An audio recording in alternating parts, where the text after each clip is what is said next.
Merhabalar Çeko'ya hoş geldiniz.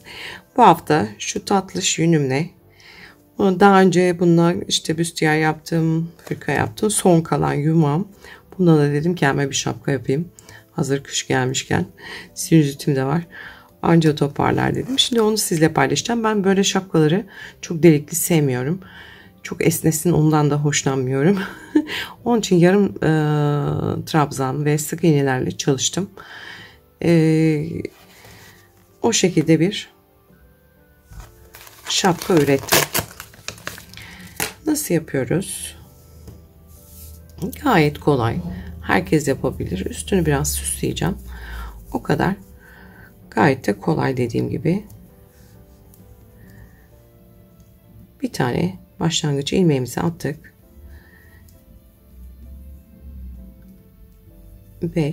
55 tane zincir çekeceğim.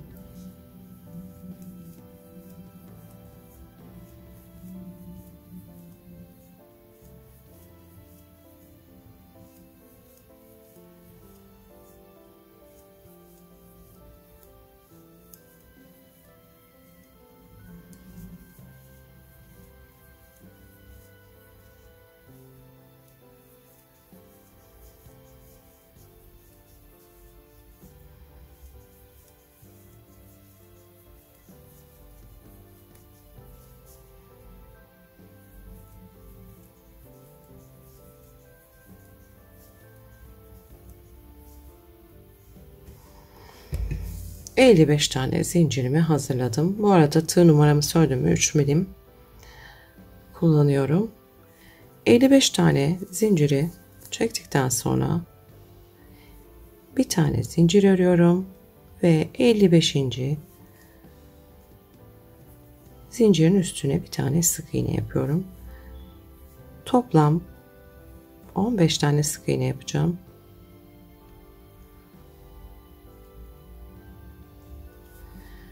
3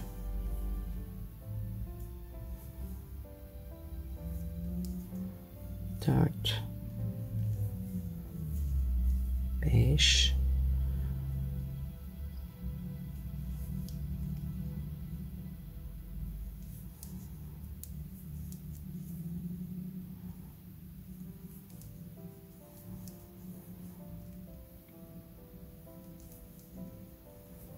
8 9 10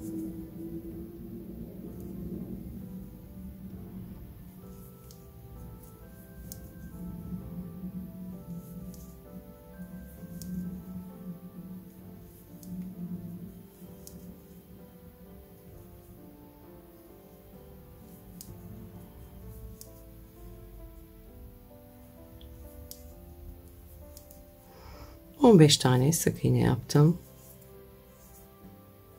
Şu şekilde.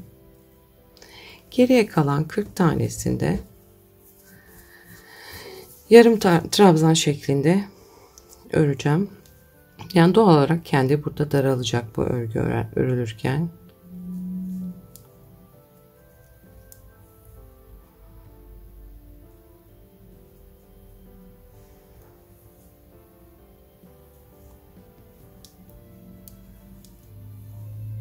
Toplam 40 tane yarım trabzan örüyorum. Doluyorum. Bir kere de topluyorum.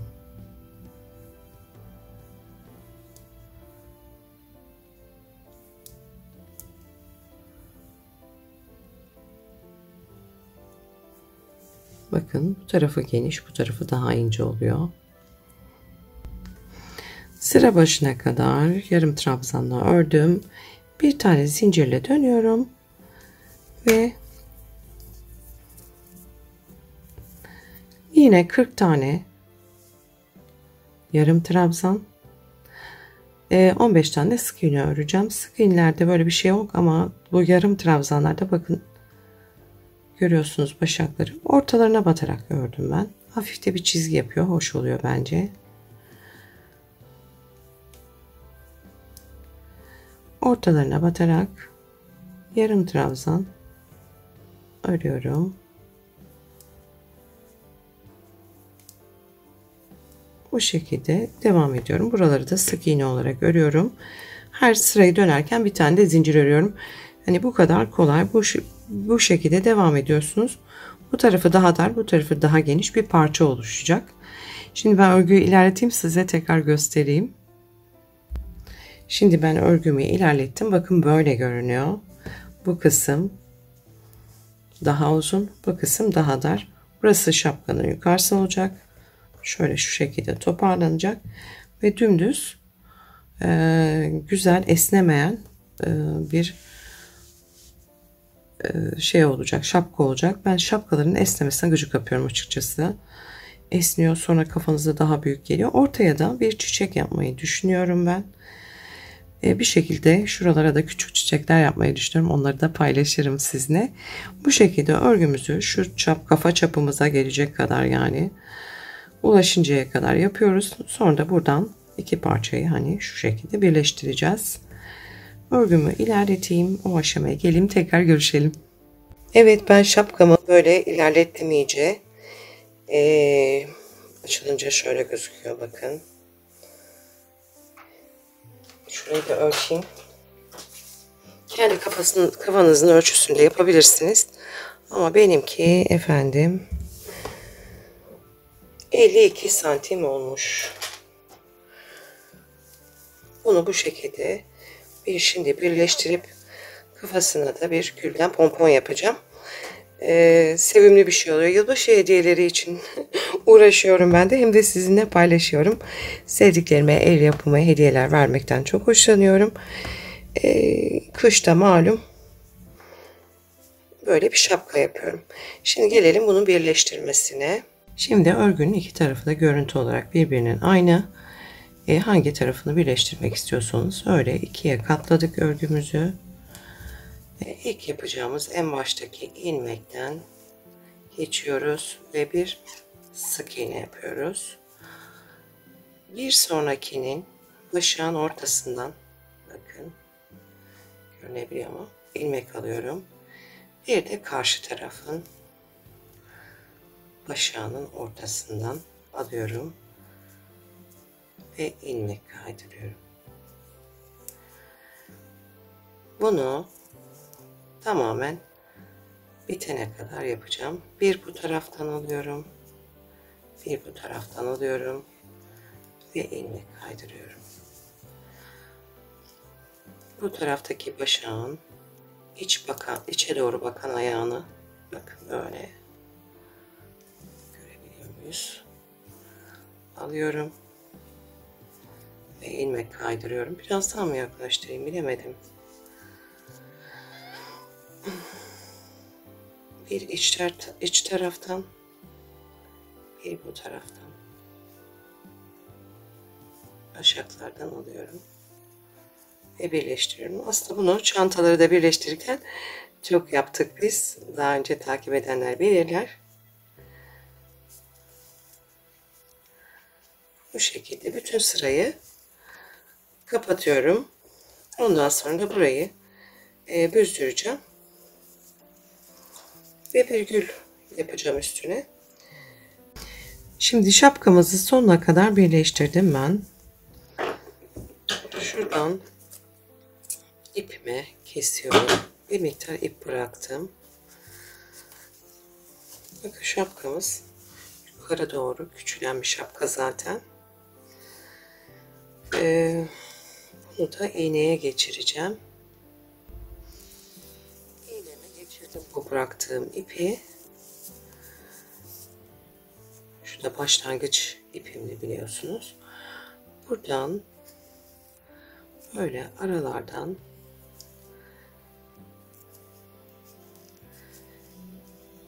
geçeceğim ki sonra büzebileyim.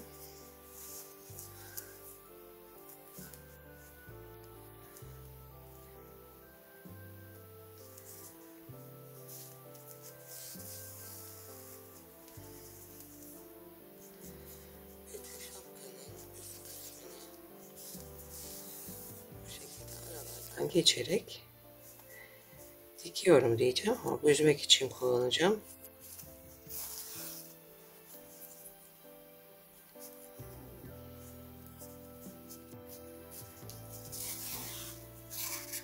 Böyle büzeceğim.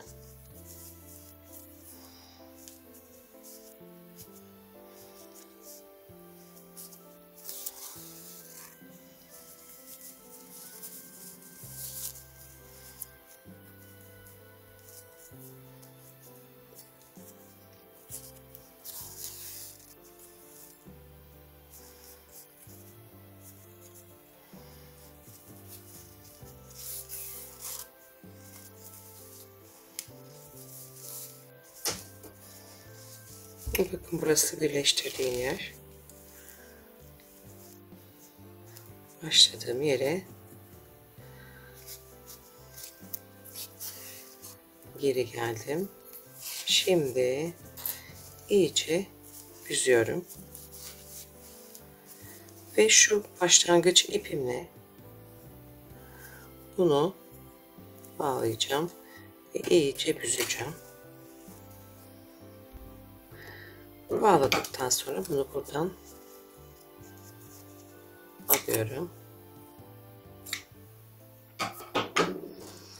Ve bu kalan küçük boşluğu da bakın yine dikerek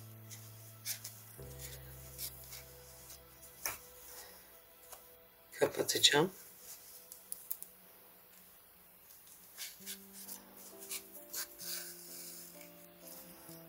Karşılıklı.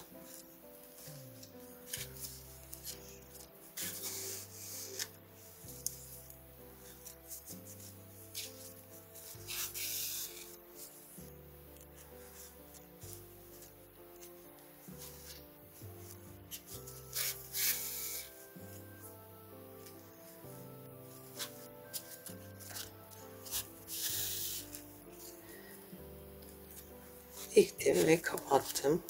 Gördüğünüz gibi.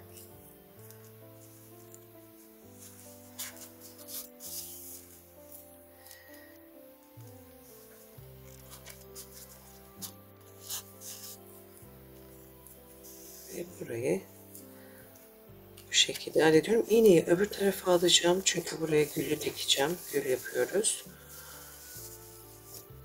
Pomponlu dikersiniz. Gül yapmak zorunda değilsiniz.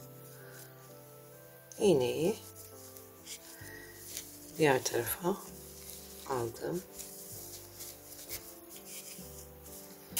Bakın şapkamız bu şekilde. Bu da böyle kıvrılacak. Şöyle yukarı kaldırayım. Şu şekilde hazır oldu. Bir tek buraya isterseniz pompon da dikebilirsiniz ama ben gül yaptım. Onu dikeceğim. Gülümüzü dikelim. Gülümüzü yapalım istiyorum. Gülümüz için ben böyle evde kalmış bir krem tonunda bir şey. Çünkü bunun da içinde kremler var. Bir ip. Artık siz ne kullanırsınız bilemiyorum. Böyle bir çok katlı da bir ip. Bakın şöyle. Bir şeyden kalmış ama rengini çok uyumlu bulduğum için bunu kullandım. İlk ilmeğimizi yapıyoruz. 180 tane zincir öreceğiz. 3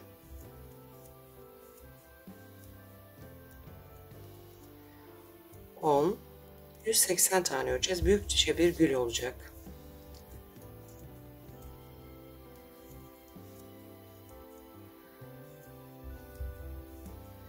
...20 oldu.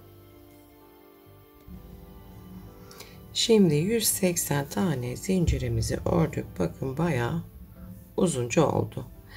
Şimdi ikinci sırada her zincirin üzerine bir tane yarım trabzan yapacağız. Bir zincir çekiyorum. Doluyorum. Ve 180. zincire bir yarım trabzan yapıyorum. Bu şekilde bütün sırayı öreceğim. Yani 180 tane de yarım trabzan yapacağım.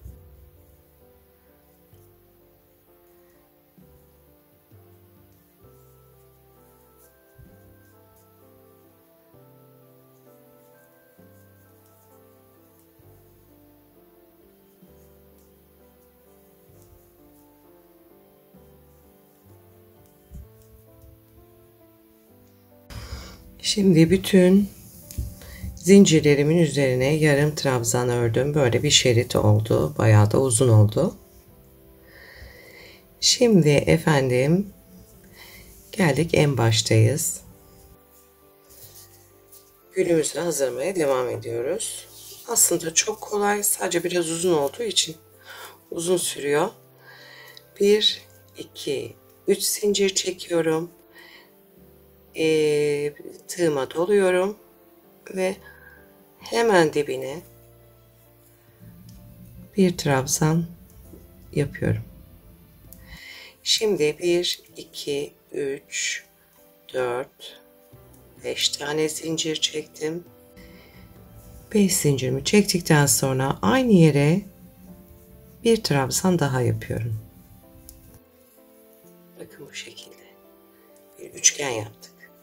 Sonra 1, 2, 3, 4, bakın 1, 2, 3, dördüncüye bir trabzan daha yaptım. Burada 5 zincir, 2, 3, 4 ve 5. Aynı yere bir trabzan.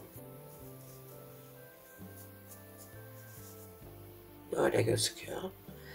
Yine 1, 2, 3, dördüncüye bir trabzan.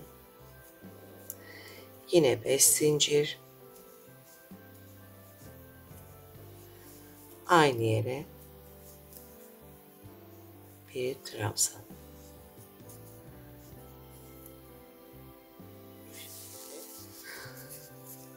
Bu şekilde bütün sırayı tamamlıyoruz. 2, 3, dördüncüye 5 zincir.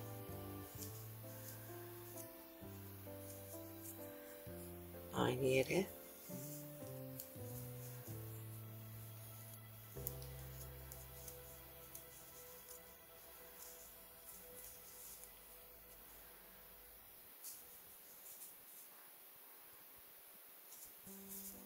Bütün sırayı bu şekilde tamamladım. Şimdi geliyorum. Bir zincirle dönüyorum.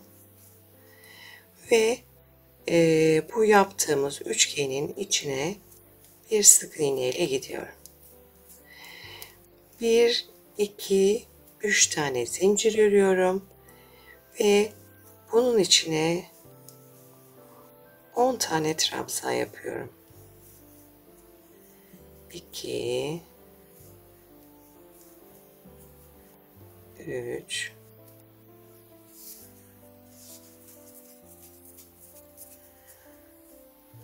4,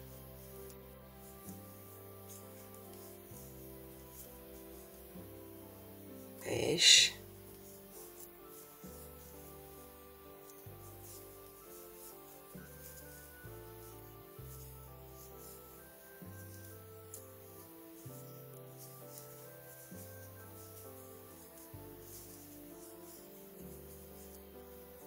10 tane. Bakın böyle oldu. Şimdi bu alttaki üçgenin tam ortasına gidiyorum. Bir tane sık iğne yapıyorum. Tekrar bir sonraki üçgene gidiyorum. Bir sık iğne yapıyorum. 3 tane zincir örüyorum ve 10 tane trabzan yapıyorum.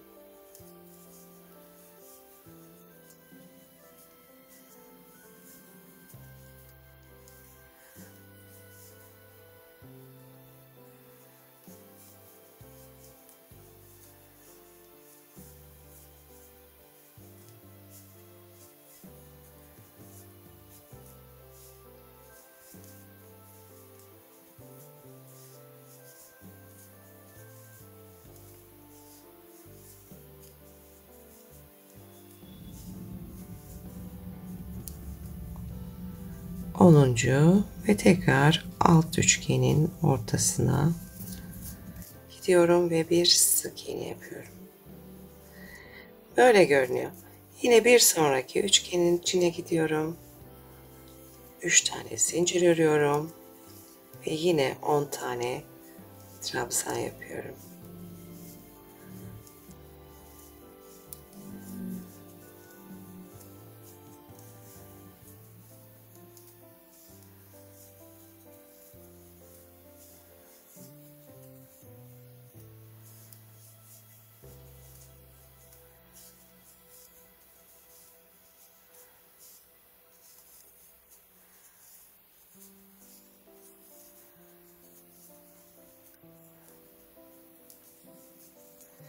Ve yine buraya geliyorum. Bir sık iğne yapıyorum. Ve bir sonraki üçgene gidiyorum. Bir sık iğne yapıp 3 zincir. İşte bu şekilde bütün sırayı yapıyoruz. Bütün sırayı bu şekilde tamamladım. Burada artık ipimi keseceğim.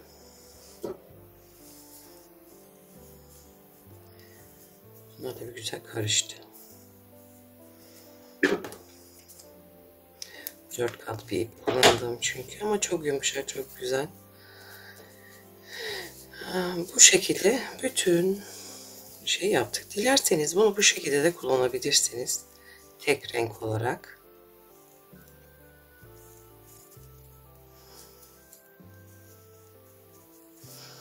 Şöyle görünecek o zaman gülünüz. Bunu böyle çevirip dikeceğiz zaten.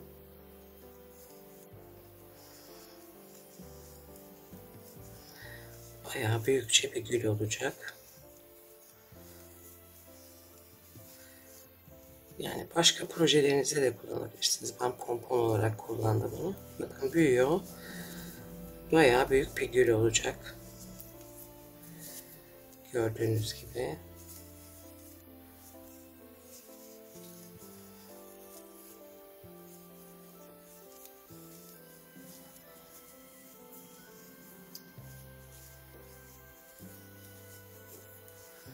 Gördüğünüz gibi bayağı büyük bir katimerli gül oldu.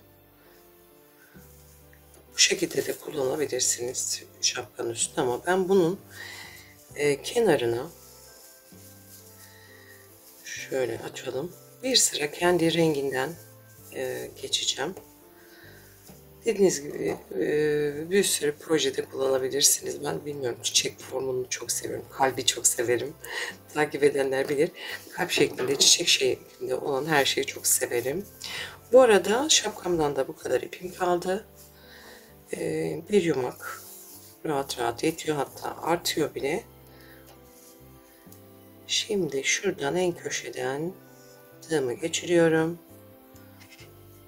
ve kendi rengindeki ipimi alıyorum. Bundan sonra her trabzanın üzerine bir tane sık iğne yapıyorum. İşte pek görünmüyor çünkü aynı renge gelmiş.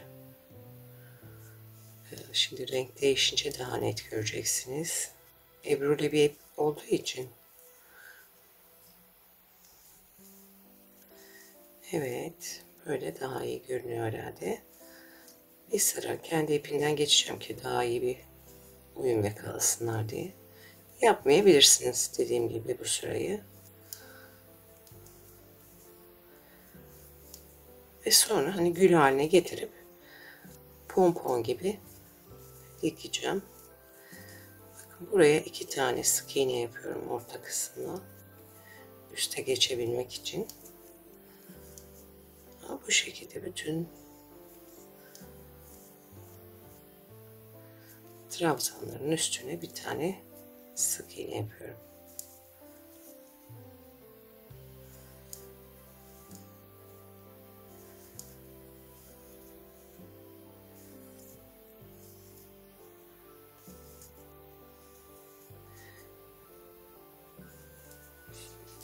Gözüküyordur herhalde.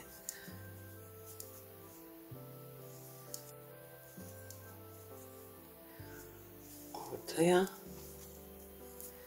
bir tane de başladığı yere sık iğne yapıyorum ve en başa geliyorum buraya. Çok fazla büzme yapmasın diye öyle yapıyorum.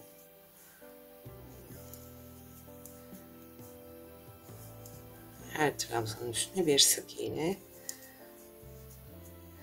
Bakın böyle gözüküyor. Bu şekilde bütün sırayı tamamlıyoruz ve dediğim gibi bu şekilde kıvırarak, bakın böyle daha hoş bir görüntü oluyor. Bir saniye. Kendi renginde yakaladığı için. Bakın daha böyle bunun üstünde daha güzel duracağını düşündüm ben. Siz tabii yapmayabilirsiniz. Ne bileyim ben, bu gülü aslında bir sürü şeyde kullanabilirsiniz. Yılbaşı hediyelerinizde işte kırmızı tonlarında yapıp kenarını, şu kısmını altın rengi falan yapıp çok değişik şeyler de üretebilirsiniz. Şimdi ben bunu bitireyim. En son beraber dikelim. Şimdi bütün kenarına da kendi ipinden döndüm. Şimdi bunu bu şekilde katlamaya başlıyoruz. Şu alt kısmından tutarak katlıyoruz.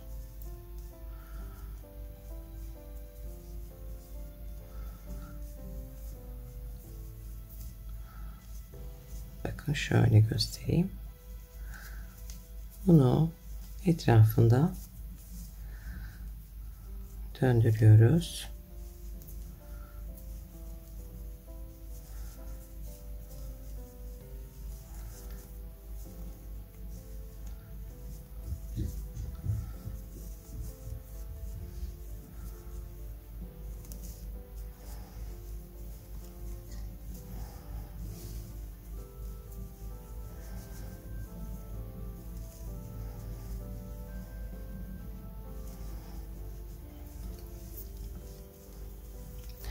Bayağı büyük bir gül oluyor.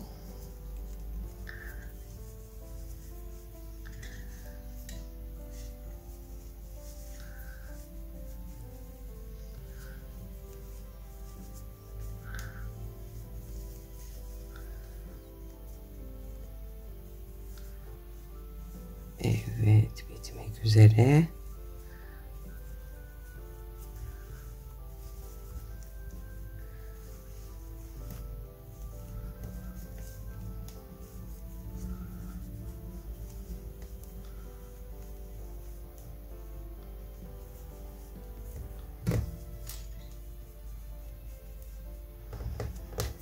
Buradan ipimi ben bol bırakmıştım.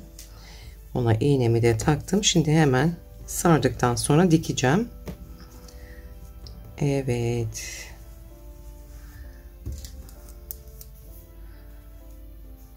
Hemen buradan karşı tarafa direkt geçip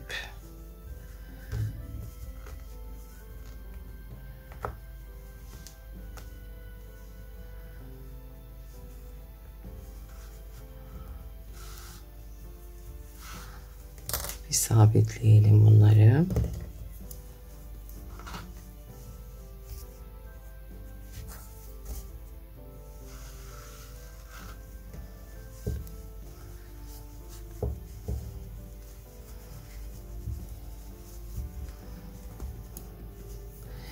Şimdi şuradan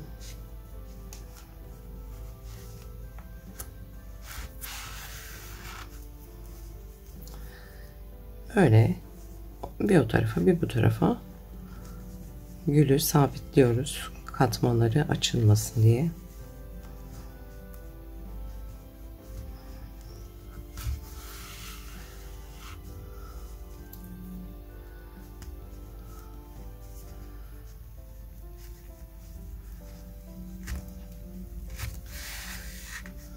Evet. Gülümüzün son hali bu şekilde. Şimdi bunu şapkamıza dikeceğiz.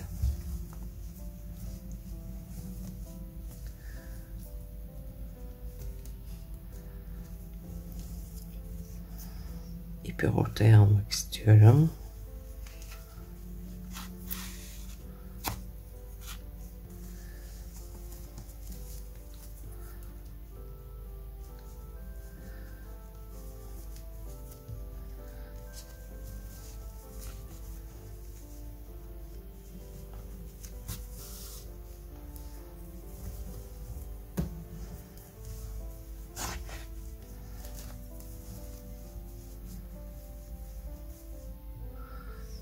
Böyle bunu dikeceğiz.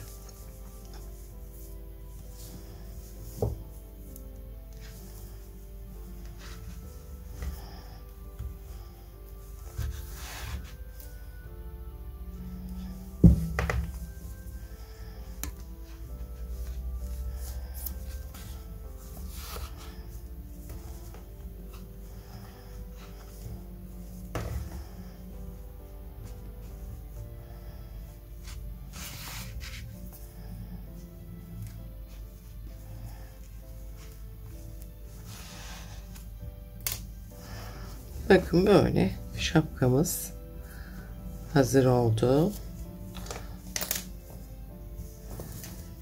Ben onu biraz sonra tekrar sağlamlaştıracağım. Pompon yerine böyle katmerli bir gülümüz oldu. Dilerseniz bu gülü şu kısma da kenarda daha küçüğünü yapıp kullanabilirsiniz. Ben böyle pompon olarak kullanmak istedim. Ama böyle yanda daha küçük bir gül de gayet hoş oluyor. Onu da denedim. Ama ben bunu böyle beğendim.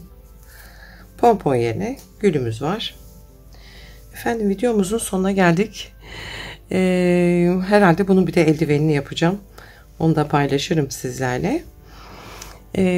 Kanalıma abone olmayı, videoları beğenmeyi, yorum bırakmayı unutmayın lütfen. Hakikaten YouTube algoritması için son derece gerekli.